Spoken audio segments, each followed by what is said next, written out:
Hi, my name is Hoyan Jung, and I am from Dr. Montecalvo's Principles of Health Education class. And today I will be presenting to you my research on supporting the mental health and social integration of international Korean students at Rutgers University.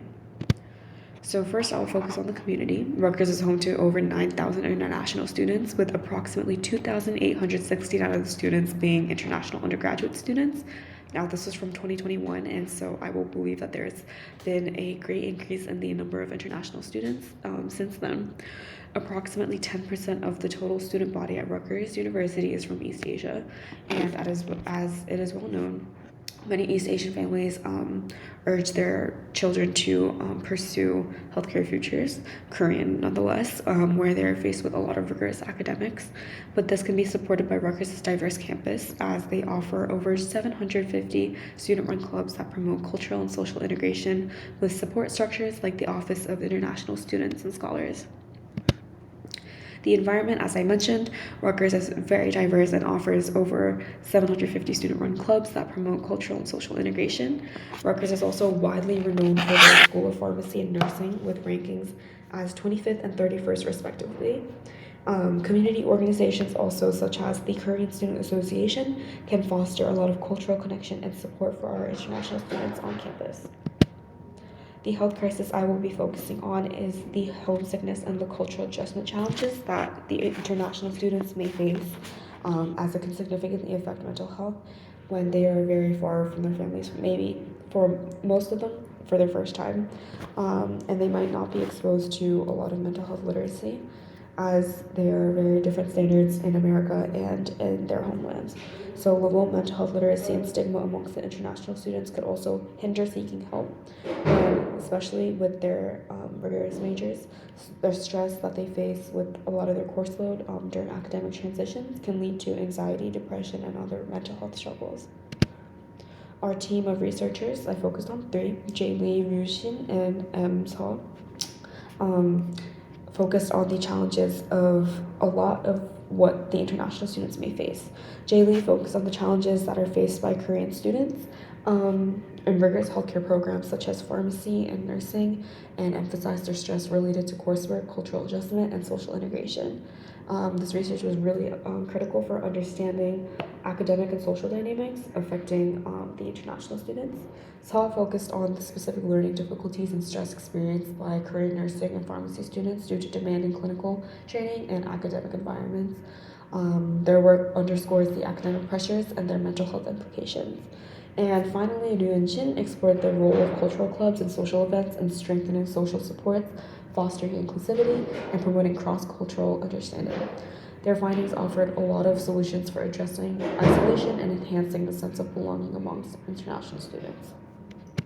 Now for the invention. I focused on four, and it is increasing the participation in cultural clubs and social events to build strong support networks. Second is to provide peer support groups and community engagement opportunities that are tailored to Korean students in pharmacy and nursing. This could better create a lot of engagement and promote community, and collaborating with faculty to integrate mental health resources into academic programs, and to use a combination of both in-person and virtual methods to enhance accessibility and reach for our students who may still be adjusting to the college campus life. This, I was focusing now on the benefits to the population. This strengthens social support networks for the international students through cultural clubs and events, and it promotes the growth of community not only for the international students but for our school in general. It improves mental health literacy amongst the students and can reduce the stigma of reaching out for help. And it can also, as a result, enhance academic performance and retention by addressing emotional well-being and promoting a healthy social life. So for the research supporting the intervention, Woodgett and Svensson focused on peer mentoring programs and how they enhance the sense of belonging and reduce the sense of isolation amongst students. Shin, as I mentioned, focused on how the participation in cultural clubs strengthens social networks among students. And Eisenberg focused on how mental health workshops reduce stigma and encourage help-seeking behaviors. For marketing our intervention, we can utilize social media and campus communication, such as email, via Insta. We could also collaborate with the Rutgers Korean Student Association, such as Rutgers KSA, to send out posts and stories for better access to information. We can partner with faculty and student organizations to reach our international students, and also to make this a little bit more welcoming. We can offer incentives such as free meals, fun games, cultural experiences, and academic resources. To evaluate the success rate of our intervention, we can have pre and post program surveys to assess mental health outcomes. We can also take attendance to see which events are actually wanted, and to see which the students enjoy the most and which we can take out so just taking attendance, events and workshops, and to overall just get qualitative feedback from our participants as our intervention is to support them. This is an overall Gantt chart that I had focused on in my paper, but I will focus on these steps in general. I focused on collaborating with the Counseling Center and student organizations, creating marketing materials, identifying student leaders, organizing and hosting orientation sessions for Korean pharm and nursing students. This one I think is the most important, is to develop peer mentoring system that pairs incoming Korean students with upperclassmen mentors from similar academic backgrounds, hosting workshops on mental health awareness, facilitating social mixers for students to meet with peers from different academic programs and to, of course, engage with one another. This is just to promote community engagement, offering cultural competency training for faculty and staff. I also thought that this was very important as much as it is important for our students to be aware, I feel like those in power could also have a stand in furthering our intervention and to better support our students.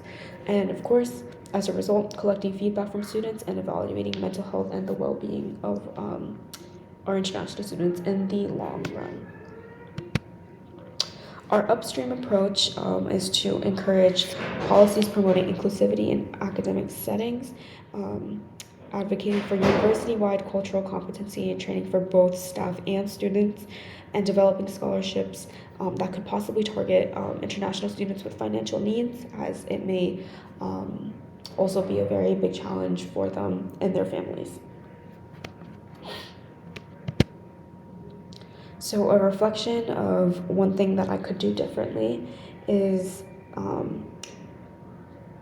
I would prioritize embedding the cultural humility into faculty and institutional training programs from the start. As I mentioned, I feel like this is very important. While implementing student-focused interventions like peer mentorship and cultural clubs is impactful, addressing the systemic issues that start with those in positions of power could also really have a greater impact. Have I become an expert in relation to community, environment, and health issues? As a friend to many international students, particularly Korean students, I was able to have a lot of firsthand experience and evidence to what my friends were feeling, how they were impacted, and overall how the distance between them and their families have affected their social, emotional, mental, and academic health.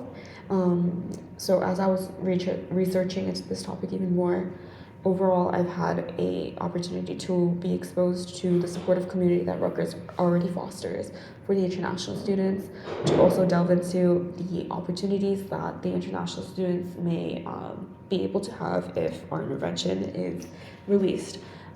In our school's effort, we're already trying to take care of our students and how the mental and emotional health can be affected. So I definitely think I am a lot more well educated on this topic, and I will always keep that in mind.